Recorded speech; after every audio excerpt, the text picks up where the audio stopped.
Located in New York City, the Cooper Hewitt is the design museum for the Smithsonian.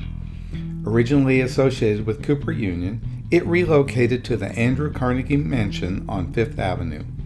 Several renovations have transformed the mansion, including those by Diller Scofidio Renfro, the display systems on the first and second floor, shop, and the entrance.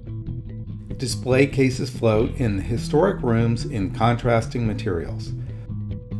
Visit the Cooper Hewitt for some fascinating exhibits.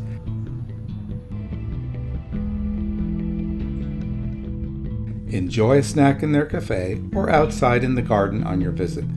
Be sure to stop by the Cooper Hewitt in New York City.